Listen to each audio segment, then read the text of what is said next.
안녕하십니까, 여러분. 한국 현대문학의 이해, 이제 두 번째 시간이죠. 여러분과 이렇게 면대면이 아니라 직접 뵈지도 못하고 이렇게 원격으로 수업을 또 진행하게 되었습니다. 근데 이제 우리가 이 상황이 오는 게 이제 코로나19 때문에 결국 이렇게 됐는데, 전 세계적으로 이 코로나19가 유행하고 있는 상황이라서 아무래도 이렇게 여러분과 직접 면대면 수업이 아니라 화상 수업을, 원격 수업을 좀 더 진행해야 될 것 같습니다. 그래서 이번 시간 말고 앞으로 한 2주 정도를 더 이런 수업 형태로 진행이 돼야 되기 때문에 여러분들이 그 점은 뭐 어쩔 수 없는 상황이니까 이해를 하고 좀 넘어가 주시기 바랍니다. 자, 그래서 이제 여러분과 저번 시간에 이제 한국의 어떤 현대문학 전반에 대한 이야기를 좀 해봤었죠. 그래서 여러분들이 한국 현대문학이라는 것이 어떠한지에 대한 이해를 충분히 하셨을 거라고 생각을 합니다. 제가 이제 이 수업 진행에 있어서 난이도를 조금 하향했는데요. 하향 조정을 했던 이유가 바로 한국 분들만 계시는 게 아니라 외국 분들이 같이 이 수업을 듣고 있기 때문에 너무 그러니까 여러분들이 다 알고 있을 거라는 가정하에 어떠한 문제들을 그냥 넘어가 버리게 된다면 그것을 제대로 이해하지 못한 외국 분들 같은 경우에는 좀 답답할 것 같아요. 그런 측면에서 수업의 난도를 조금 더 상세하고 조금 더 낮춰가지고 수업을 진행할 거니까 그 부분은 한국 학생들이 좀 이해를 해주셨으면 좋을 것 같습니다. 어차피 그리고 한국 현대문학에 대한 여러분들이 전반적인 이 이해라는 것이 말 그대로 한국 현대문학을 이해하는 게 바로 이 수업의 목표이기 때문에 한국 현대문학, 한국 학생들 같은 경우 한국 현대문학이 좀 더 상세하게 이러이러한 것들이 있구나라는 정도로 이해를 하고 넘어가시면 될 것 같습니다. 그래서 제가 이제 이 앞 시간에 잠깐 말씀드렸지만 수업 자체가 어떠한 현대문학 전반에 대한 이야기를 하면서 강론으로 들어가게 되면 작가론 위주의 작가들의 작품을 좀 살펴보고 그 작가들의 특성을 살펴보는 형태로 수업을 좀 진행하려고 한다는 점, 그 점을 좀 양해하시면 될 것 같고 받아들이시고 그 다음에 그 부분에 포인트를 제가 맞출 거니까 여러분들도 그쪽에 좀 포인트를 맞춰가지고 수업을 들으시면 될 것 같습니다. 그래서 이제 개화기 산문 문학으로서의 첫 번째 이제 신소설에 대해서 이야기를 좀 해볼 건데요. 이 개화기라는 것이 여러분들이 잘 알고 계시듯이 언제입니까? 우리나라는 우리나라 그렇죠. 1800년대 후반부터 1900년도 초까지를 보통 이제 개화기라 그러죠. 그러면은 이 개화기라는 것이 왜 개화기인가 했을 때 이 개화기라는 것은 결국 궁극적으로 어떤 조선 봉건 사회가 무너지고 그 다음에 새로운 그 1910년도에 이르게 되면 그 일제에 의해서 조선이 침탈을 당하게 되죠. 그 시기에 그러니까를 보통 이제 우리가 개화기라고 이야기를 하게 되는데 그 시기에 이르게 되면 서양에 근대 문물이라는 것이 유입되고 그 다음에 그 봉건 체제 자체가 왕정 중심의 봉건 체제 자체가 흔들려 버리기 때문에 그로 인해 가지고 가장 큰 핵심은 바로 개화, 개화라는 말이 가지고 있듯이 그러니까 뭡니까? 새로운 것을 이제 알게 된다는 거죠. 새로운 것을 배우고 알게 된다는 것이 바로 서양의 근대 문물을 갖다 이야기하는 거죠. 그렇게 되니까 우리나라 같은 경우에도 고전 문학, 고대 문학과 현대 문학을 이렇게 양분하는 그 중간 정도의 위치에 있는 게 이제 개화기의 문학이라고 할 수가 있습니다. 그래서 개화기라는 것이 그러니까 여러분들이 그 근대 문물이 이제 새롭게 유입돼 서양의 근대 문물이 새롭게 유입되면서 그러한 것들에 따라서 문학 장르라는 문학장이라는 곳 안에서도 장이죠. 문학장 안에서도 이제 고대의 어떠한 문학 형태와 구분되는 형태 형식으로서 근대 문학을 이야기하게 됐죠. 그게 이제 우리가 이제 배우고 있는 현대 문학, 그러니까 근대 문학과 현대 문학. 제가 앞 시간에 잠깐 말씀드렸지만 이 근대 문학이라는 것이 곧 현대 문학이고 현대 문학이라는 것이 곧 근대 문학이라고 할 수가 있죠. 그 구분 자체가 뭐 그런 걸 굳이 할 필요는 없죠. 그러면 이제 이 근대 문학, 현대 문학이라고 할 수 있는 이 근대 문학, 현대 문학에 들어서기 전에 이 개화기라는 과도기적 형태의 어떤 양식이 나타난다는 겁니다. 그래서 우리가 이제 이 개화기 문학을 다루게 될 때 오늘 여러분과 함께 이야기해 볼 부분들이 개화기의 산문문학으로서의 신소설을 이야기를 해볼 것이고 개화기의 어떤 시가에 대한 이야기를 또 해보게 될 겁니다. 그래서 이제 여러분들이 이 개화기 먼저 이제 산문문학으로서 신소설에 대해서 다루게 될 건데요. 이 신소설이라는 거 여러분 뭐 잘 알고 계시죠? 뭐 이인직의 혈의 누라든지 뭐 안국선의 금수회의록 이런 것들이 아주 뭐 대표적 작품이라고 이야기를 할 수가 있죠. 그래서 오늘 여러분과 이야기해 보게 될 것은 신소설 전반에 대한 이야기와 더불어서 이인직이라는 인물에 대한 작가의 어떠한 그 세계관이라든지 그의 소설의 핵심이 무엇인지에 대한 이야기를 좀 해보게 될 겁니다. 그래서 먼저 신소설의 위치를 한번 이야기를 해보면요. 신소설이라는 것은 이제 계속 말씀드리고 있지만 고대 소설과 근대 소설의 어떤 과도기적 형태의 소설 양식이라고 할 수가 있죠. 그래서 이 고대 소설이라는 것은 결국 왕정 중심의 체제 안에서 주 내용이라는 게 뭡니까? 그렇죠. 뭐 왕을 중심으로 한 지배 양식, 정치적 지배 양식 하에서의 주제들이라는 게 뻔히 뭐 권선징악적 주제가 주로 이야기가 됐었죠. 권선징악적 주제가 주로 이야기가 되다 보니까 그 내용이라는 것도 뻔히 정해져 있는 권선징악이기 때문에 선을 권하고 악을 징벌하는 단순한 구조 안에서 이야기들이 펼쳐지고 있다면 근대 소설이라는 것은 자 근대 소설 했을 때 여러분들이 근대라는 것의 태동을 한번 생각해 봐야 되는 거죠. 근대라는 것이 뭡니까? 그렇죠. 근대라는 것은 중세와 근대를 갖다 가르는 가장 큰 핵심은 바로 뭡니까? 그렇죠. 개인적 자아의 인식이죠. 개인적 자아의 인식. 근대에 들어서서 이제 개인적 자아가 새롭게 어떤 중세와는 다르게 인식되기 시작하면서 집단적 성격을 가지고 있었던 중세라면 개인주의라든지 혹은 개인의 자아를 존중하고 그 다음에 개인의 자아가 무엇인지에 대해서 생각해보는 그러한 시기가 바로 근대죠. 그래서 근대의 어떤 소설의 주제라는 것도 역시 뭡니까? 개인적 자아의 정체성에 관한 이야기들을 하기 시작한다는 거죠. 그게 이제 그 과거의 어떠한 소설, 고대 소설과 근대 소설의 가장 큰 차이라고 할 수가 있죠. 그런데 이제 이 우리나라 같은 경우에는 이 근대 소설로 들어서기 이전에 신소설이라는 약간 과도기적 형태의 소설 양식이 등장하고 있는 겁니다. 그래서 이 신소설의 표충 주제, 겉으로 드러나 있는 주제라는 것은 개화 사상과 신교육 사상, 미신 타파 이런 것들이 있죠. 그럼 왜 주제가 개화라든지 신교육 이런 쪽으로 치우쳐 있을까를 생각해 보면 새로운 서양 근대 문물이라는 것이 우리나라에 유입되면서 과거의 뭐와 다르게 차별화 되겠습니까? 그렇죠. 중세 봉건 사회라는 것과 차별화가 되고 그 다음에 이 새로운 문물이 유입되는 거기 때문에 그 새로운 문물의 유입을 어떻게 받아들여야 하는가에 대한 고민이 나타나게 되는 겁니다. 그래서 그러한 것들을 소설로서 드러내게 되는 것이 바로 신소설이라고 할 수가 있죠. 그래서 우리나라 같은 경우 여러분들이 뭐 잘 알고 계시겠지만 경제적 측면에서의 어떤 근대라는 것은 영정조기로 거슬러 올라가죠. 그래서 영정조기에 왜 그러면은 영정조기를 어떤 근대적 형태의 경제라고 이야기를 할 수가 있느냐 했을 때 영정조 시대에 오기에 되면 뭐 잘 알고 계시는 만상 누굽니까? 임상옥이 등장을 하게 되죠. 만상 임상옥 그러니까 그 만상 임상옥이 등장하기 이전에 조선사회 안에서의 어떠한 경제 형태라는 것은 어떻습니까? 지역 중심의 어떤 경제 체제를 가지고 있었죠. 그렇게 되기 때문에 지역 중심이기 때문에 여기 방금 말씀드렸듯이 만상 이라든지 혹은 송상 그다음에 동네상 뭐 이런 식으로 해가지고 지역 단위 상권이 형성돼 있었죠.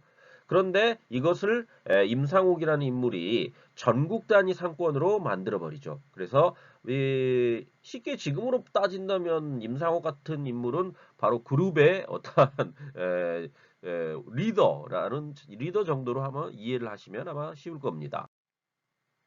그래서 이 영종적 이에 만상의 임상옥 거상의 등장으로 해가지고 경제적 바뀐 것이 전국 단위 상권으로 묶이기 시작하면서 근대적 형태의 어떠한 상거래가 형성되게 되는 거죠. 그리고 영종조기에 보면 이제 문학적인 형태에 있어서도 사설시조라는 것이 등장을 해가지고 어떠한 과거의 시조와는 다른 형태로서 문학적인 면에서도 변혁이 일어나게 되는 겁니다. 그것이 이제 개화기 시기, 그리고 우리가 흔히 얘기하는 1890년대부터 한 1910년대 10년도 정도까지 그 시기라고 할 수가 있죠. 그 시기에 이르게 되면 이제 소설 같은 경우, 산문문학 같은 경우에는 신소설이라는 새로운 문학 장르로서 주제를, 표층 주제를 개화사상, 신교육사상, 미신타파와 같은 주제로 소설이 쓰여지게 된다는 겁니다. 그리고 그 신소설의 이면적 주제라는 것은 결국 하지만 그 여기가 지금 제가 말씀드리고 있듯이 과도기적 형태라고 얘기를 말씀드렸죠. 과도기적 형태의 소설 양식이기 때문에 과거의 그 주제를 버리지를 못합니다. 그러기 때문에 고대 소설의 어떠한 주제에 있어서의 양식들이 남아있게 되는 거죠. 그런 측면들이 바로 고대 귀족적 영웅소설의 충실한 연속이라는 형태로, 그러니까 고대의 어떤 귀족적 영웅 소설이라는 것은 영웅 중심의 내용이 전개되는 거죠. 영웅 중심의 내용 전개를 통해 가지고 그가 어떤 슈퍼맨적인, 그러니까 흔히 얘기하면 모든 걸 다 해결해 버리는 그런 소설 형태라는 것이 결국 여기 이 신소설 안에서도 드러나게 된다는 겁니다. 그래서 이면주제 안에서는 그러한 고대 소설적 요소가 아직도 남아 있다라는 거죠. 신소설 안에. 더불어서 신소설 안에 정치소설적 요소가 결여되어 있다. 이 측면은 뭐냐면, 여러분들이 이제 갑자기 신소설 얘기하다 정치소설 이야기를 하는가라고 이야기를 할 수도 있겠지만, 이렇게 생각해 보시면 됩니다. 개화기의 어떠한 신문물이라는 것이 주로 유입됐던 통로가 바로 뭡니까? 어딥니까? 일본이었죠. 일제였죠. 일제에 의해서 우리 한국 사회라는 것이 정치사적 측면에서 본다면 일제로부터 이제 우리가 쉽게 얘기하면 1910년도에 결국 한일합방을 당하기 전까지 상황을 놓고 보면 개화기에는 일제가 청일전쟁이라든지 러일전쟁을 통해 가지고 한국 사회 안에서 주도권을 잡게 되지 않습니까? 그렇게 되다 보니까 서양 문물의 유입이라는 것도 주로 어디를 통해서 하게 일본을 통해서 우리 한국이 받아들이게 된다는 거죠. 그런 측면에서 이제 일본의 그 당시에 나타나고 있던 정치 소설이라는 것이 결국 우리 한국적인 상황으로 받아들여지게 되는데, 신소설이 이런 일제의 일본에 있었던 정치 소설적 요소를 제대로 받아들이지 못한다는 겁니다. 그래서 우리 한국 안에서는 정치 소설이라는 것 자체가 그 시기, 그러니까 일제에서 이 정치 소설이 한참 유행할 그 시기에 한국 안으로 유입돼 가지고 정치 소설이라고 나오는 게 아니라 신소설로 드러나게 된다는 거죠. 그러면은 그러한 측면에서 놓고 봤을 때 과연 일제에서의 어떠한 정치소설과 신소설이 어떤 차이를 보이느냐 했을 때 바로 신소설과 정치소설의 가장 큰 차이 중에 하나가 바로 민권운동의 부진이라든지 식민지화, 민권운동의 부진이라는 것은 결국 이 당시 일본이 어떤 민권운동이 대단히 활발하게 일어나고 있었던 데 비해서 상대적으로 한국 사회 안에서는 어떤 민권운동 자체가 크게 일어나고 있지 않았다는 측면과, 그 다음에 식민지화라는 것, 결국 식민지화 되다 보니까 그 식민지화된 그 사회 안에서 정치 소설적, 그러니까 정치적인 것을 드러낼 수가 없죠. 이 일본의 정치 소설이라는 것은 쉽게 얘기하면 정권에 대한 도전적인 측면이 있습니다. 그래서 정권에 대한 어떤 부정적 측면에 대한 이야기를 통해 가지고 새롭게 무언가를 변혁시키려고 하는 그러한 소설적 특징을 가지고 있게 되는데, 한국 사회라는 것은 그렇게 될 수가 없지요. 왜 그러냐면은 바로 뭡니까? 힘을 가지고 있던 세력이 일제였기 때문에 그 일제를 속된 말로 얘기하면 잘못했다라고 이야기할 수 없는, 깔 수가 없는 거죠. 속된 말로 얘기하면 깔 수가 없기 때문에 이 정치 소설이 드러날 수가 없는 겁니다. 그렇게 되니까 결국 뭡니까? 신소설이라는 형태로 드러나게 됐다라는 겁니다. 다음으로 이제 우리가 그래서 이러한 그 신소설이 정치 소설과 어떠한 관계를 맺고 있는가에 대해서 우리가 좀 이야기를 해볼 필요가 있겠죠.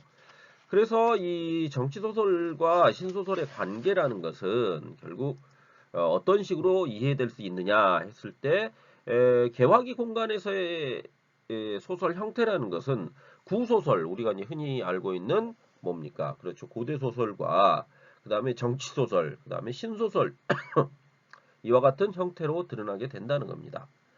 그런데 이 우리 한국 사회 안에서의 정치 소설이라는 것은 실질적으로 창작되었다기보다는 그냥 번역 소설이나 혹은 번안 소설의 형태로 드러나게 된다는 겁니다. 번역 소설 또는 번안 소설의 형태라는 것은 결국 뭡니까? 번역 소설은 있는 그대로로 그냥 똑같이 뭡니까? 한국어로 바꾸는 거죠. 한국어로 바꾸는 번역 소설, 번안 소설이라는 건 뭡니까? 여러분 잘 알고 계시듯이 그렇죠.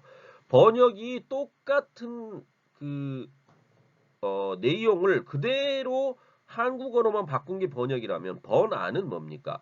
그 주인공이라든지 그 혹은 배경을 뭘로 바꿔버려요? 한국으로 바꿔버리는 거죠. 그러니까 당시에 조선이겠죠. 조선적인 것들로 주인공 이름도 바꿔버리고 그 다음에 주인공 주변을 둘러싸고 있는 환경 역시도 큰 스토리는 그대로 남겨두지만 여러 주변 환경적 요소들을 바꾸어서 써내려가는 것이 바로 번안 소설이죠. 그래서 이 정치 소설이라는 것이 이런 번역 소설이나 번안 소설의 형태로서 한국에 소개되고 있을 뿐이라는 거죠. 그래서 이것이 실제로 창작되지는 않았습니다. 그래서 이러한 정치 소설의 소설관이라는 것은 결국 인심의 어떤 풍속과 정치 사상이 담겨 있어서 후세의 감개와 모범이 되게 되는 내용들이라는 거죠. 그러니까 지금 현재의 사람들이 가지고 있는 풍속, 인심 풍속과 정치 사상, 그러니까 아까 말했던 어떤 민권 의식 같은 것들을 드러내면서 그러한 것들을 통해서 후세에 감개와 모범이 된다는 것은 잘못된 부분들을 지적해주고 그걸 통해서 좀 더 나은 방향으로 나는 그러한 것들이 소설적 주제로서 죄송합니다. 그래서 이와 같은 그 정치 소설이 이와 같은 소설관을 가지고 있는데 비해서 신소설은 다르죠. 그러면은 이 정치 소설과 신소설의 차이는 뭐냐 그랬을 때 상호성의 연결 관계라기보다는 정치 소설과 소설의 그러니까 일본에서의 정치 소설이 한국에서는 신소설로 나타나게 되는데 그게 직접적 상관관계를 맺고 있지는 않습니다. 그리고 서로 상호성의 어떤 연결고리도 없지요.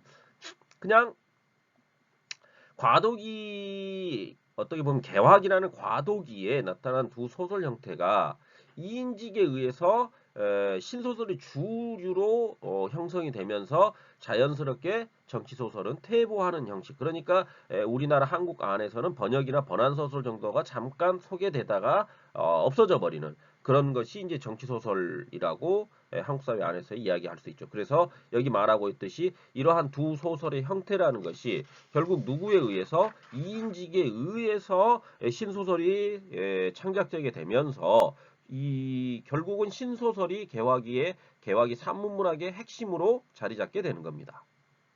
자, 그래서 이제 우리는 이제 뭘 해야 될까요? 그렇죠. 이제 그 어떠한 신소설, 이인직에 의해서 신소설이 개화기 산문문학의 주류로 형성이 됐기 때문에 그 이인직에 대한 이야기를 해봐야 되겠죠. 어, 그렇다면 이 이인직이라는 사람은 어떠한지를 한번 살펴봅시다. 이인직은 근대 일본의 관비 유학생이죠. 관비 유학생. 그래서 개화기 정부의 적극적 지원 아래 근대 문물을 습득하기 위한 일련의 노력으로서 이인직 역시 관비 유학생으로 일본을 접하게 된다는 거죠. 그런데 이제 이인직이 그러니까 이 그럼 관비 유학생이라는 게 뭐였습니까? 근대 일본. 그렇죠. 근대라는 그 근대 문물 자체가 어디에서 유입되게 됩니까? 일본에서 주로 유입이 된다 그랬죠. 그리고 어떤 청일 전쟁과 러일 전쟁을 거치면서 정치적 주도권을 일본이 잡게 되면서 한국 사회라는 것도 역시 뭡니까? 그런 정치적 주도권 하에 놓이면서 모든 뭐 근대 문물이라는 것이 일본을 중심으로 유입될 수밖에 없는 겁니다. 그렇기 때문에 그러한 근대 문물을 빨리 배우고 우리 한국적으로 빨리 받아들이기 위해서 바로 뭡니까? 일본의 관비 혹은 사비 유학생들이 많이 가게 되죠. 이인직 역시 어떠한 관비 유학생으로서 이 일본에 가가지고 활동을 하게 됩니다. 그런데 이 이인직 같은 경우에는 40세에 신문사 견습 기자로 유학 생활을 하게 됩니다. 그러면 40세라는 것은 당시에 관비 유학생의 나이를 놓고 보면 가장 많았습니다. 이인직이. 그러면 이 이인직이 40세에 그러면 왜 관비 유학생으로 일본을 가게 됐느냐 했을 때 40세가 될 때까지 실질적으로 이인직이 뭡니까? 속된 말로 얘기하면 출세를 못했다는 거죠. 힘을 가지고 있지 못했다는 겁니다. 그러면은 자신이 그러한 힘을 가지지 못하고 출세를 제대로 못했기 때문에 그것을 어떻게든 해보려고 결국은 40세의 늦은 나이에 일본을 가게 되는 거죠. 그래서 신문사 견습 기자로 유학 생활을 하는데요. 맨 처음에는 이제 정치학교에 들어갔다가 정치학교를 나오고 나서 신문사 견습 기자로 일을 하게 됩니다. 그래서 이 과정이라는 것은 여러분들이 이인직에 관심이 있으신 분들은 뭐 찾아보면 하시겠지만 그냥 이런 정도로 이인직이 있구나라는 정도로만 이해하고 가시면 될 것 같습니다. 그래서 이러한 그 미미한 신분 때문에 이인직이라는 인물 자체가 실용적 관리 체제를 형성하게 되고 그것이 신소설 창작에 상당한 영향을 미치게 된다는 거죠.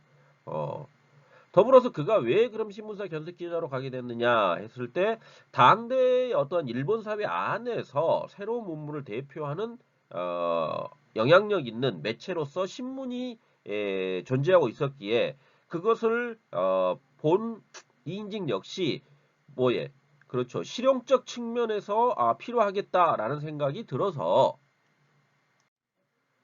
결국 자신의 필요에 의한 선택을 한다는 거죠. 그런 의미에서 이제 신문사 견습 기자로서 유학 생활을 하게 되는 겁니다. 그렇다면 이인직이 유학을 하고 있던 당시의 일본의 어떤 정치 소설이라는 것은 무엇인가 했을 때 메이지 유신을 계기로 관에 맞서는 민권파에 의해서 일본의 어떤 정치 소설이라는 게 창작됐다는 겁니다. 그러니까 관에 맞서는 거기 때문에 아무래도 그 내용 자체가 정치적인 비판이 주로 됐었겠죠. 그래서 정치 속의 어떤 권선징악을 내용으로 창작이 됐었고, 그 다음에 서양의 정치와 문학의 밀접한 관계를 이해한 신진 작가들이 이를 받아들여서 창작하게 되었다는 겁니다. 더불어서 선비 출신의 정치 운동가에 의해서 창작되었다는 거죠. 그러니까 우리가 이제 흔히 정치를 놓고 보았을 때 어떤 면으로 본다면 일본의 정치 소설이라는 것은 야권이죠, 야권. 야권에 의해서 여권이 아니죠. 그러니까 야권에 의한 야권에 위치하고 있었던 신진 정치 세력들 중에 문학에 관심이 있었던 사람들이 이러한 정치 소설을 창작하게 된다는 겁니다. 그렇게 되기 때문에 일본의 어떤 그 정치 소설이 창작되었던 특수성을 이해하고 있다면 그럼 한국에서의 이 정치 소설이라는 것이 왜 창작되지 제대로 창작되지 못했는가를 이해할 수 있겠죠, 여러분.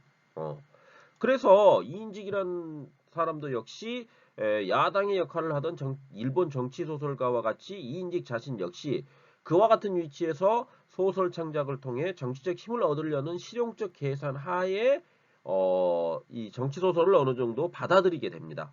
하지만 일본의 정치 소설과는 좀 궤를 달리하는 정치 소설을 창작하게 되는 거죠. 그러면은 그가 왜 그럼 정치 소설적 그 색채가 묻어 있는 글을 창작하게 되었는가 했을 때 여러분 생각해 보세요. 이인직이라는 인물이 몇 세에 유학을 했다고 그랬죠? 40세에 유학을 했다고 그랬죠. 40세에 유학을 하고 있기 때문에 40세까지 결국 뭡니까?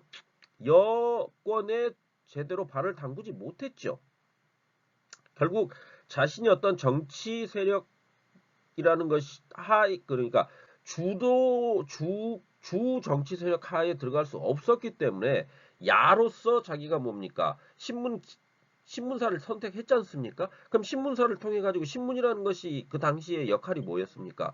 그렇죠. 정권에 대한 어떠한 견제로서 존재하고 있었기 때문에 이인직 역시도 자신이 어떤 힘을 가질 수 있는 방법, 실용적 방법은 무엇인가를 생각해 봤을 때, 아, 그렇구나. 신문사라는 게 있었고, 그 일본의 어떤 정치 소설이라는 것이 그러한 야성을 지닌 사람들에 의해서 정부를 비판하는 식으로 이렇게 창작되고 있었기에 이와 같은 힘을 내가 얻을 수 있겠구나라는 생각을 가지면서 결국 그 정치 소설적 요소들을 자신의 어떤 신소설 안에 창작해냈다는 겁니다. 그렇지만 본격적으로 어떤 일본의 정치 소설과 궤를 같이 하는 내용을 써내지는 못합니다. 그런 측면에서 신소설이라는 이름으로 우리가 이인직의 어떤 소설들을 이야기하고 있는 거라고 보시면 되겠습니다. 자, 그래서 이제 우리가 먼저 혈앤우의 골격에 대해서 좀 이야기를 해볼 건데요.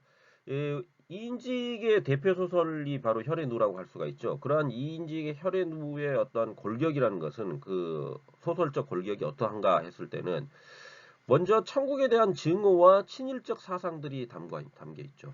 그리고 탐관 오리로 대표되는 구정치 세력에 대한 혐오 사상들이 들어가 있습니다. 더불어서 문명 개화를 위한 신교육 사상에 대한 긍정이 핵심입니다. 그래서 이러한 천국에 대한 증오, 친일적 사상, 이 사람이 왜 일본에서 유학을 했기 때문에 당연히 친일적인 이야기를 할 수밖에 없는 거죠. 그렇지만 더불어서 일본 정치적 색채가 핵심이 뭐였습니까? 그 민권파들이 바로 뭡니까? 야당적인 것으로서 권선징악의 내용을 통해 가지고 정부에 대한 어떤 비판적인 그런 것들을 했던 것과 같이 이인직 역시 뭡니까? 그렇죠. 탐관 오리로 대표되는 어떤 구정치 세력에 대한 그 혐오를 갖다 드러냈다는 거죠. 그런 부분들이 바로 일본 정치 소설적인 요소라고 할 수가 있는 겁니다. 신소설 안에서의 이인직의 혈앤누에. 예. 그렇지만 이가 이제 또 더불어서 그런데 역시 이 개화기 소설이다 보니까 신교육 사상을 집어 넣을 수밖에 없었던 것이고요. 더불어 한국적 현실을 가장 실리적 측면에서 파악할 수밖에 없었던 겁니다. 그러다 보니까 정치 소설의 결의 형태로서 등장하게 된다는 거죠. 그러니까 정치 소설이 아니라 그러니까 정치 소설적 요소라고 이야기를 해주는 거죠. 정치 소설적 요소로서 혈앤우가 위치하고 있다는 겁니다. 이런 정도로 선생님 여러분들이 이해하고 가시면 되겠습니다. 더불어서 이제 혈앤우의 어떤 후속편으로서 모란봉이 창작되게 되는데 이 모란봉이라는 것은 결국 혈앤우의 편격 성격을 지니고 있지만 결국 이 이인직이라는 인물 자체가 문학사적으로 크게 평가받지 못하는 이유 중에 하나가 바로 이 혈앤우에서 가지고 있었던 어떠한 신소설적인 내용 요소라든지 근대적 요소의 소설, 작법이라든지 이러한 것들이 모란봉에 이르게 되면 상당 부분 훼손돼 버린다는 거죠. 어, 그래서 그 내용 자체도 고대 소설의 한 형태로서 계모형 가족 소설의 형태로 후퇴해 버린다는 겁니다. 그것이 이제 아무래도 이인직의 문학성 자체를 갖다가 제대로 평가받지 못하게 되는 이유라고 할 수가 있겠습니다. 그래서 이제 이인직 같은 경우에는 이제 이 모란봉에 이르러 가지고 후퇴를 하게 되는데 이러한 그 창작적 요소들이 반복되죠. 그게 바로 은세계입니다. 은세계. 예. 은세계라는 소설도 역시 뭡니까? 전반부와 후반부로 이제 나눠볼 수가 있는데요. 전반부가 어떤 우리 한국인 어떤 최병두 타령에 근거해서 어떤 최명도라는 그 주인공의 근대적 요소로서 그러니까 정부를 막 비판하고 이런 것들 그러니까 민중의식이 특출나게 드러났다는 거죠. 그런데 이게 후반부에 오게 되면 역시 모란봉과 같이 이상한 형식의 어떤 고대 소설적 요소를 가지면서 후퇴해 버립니다.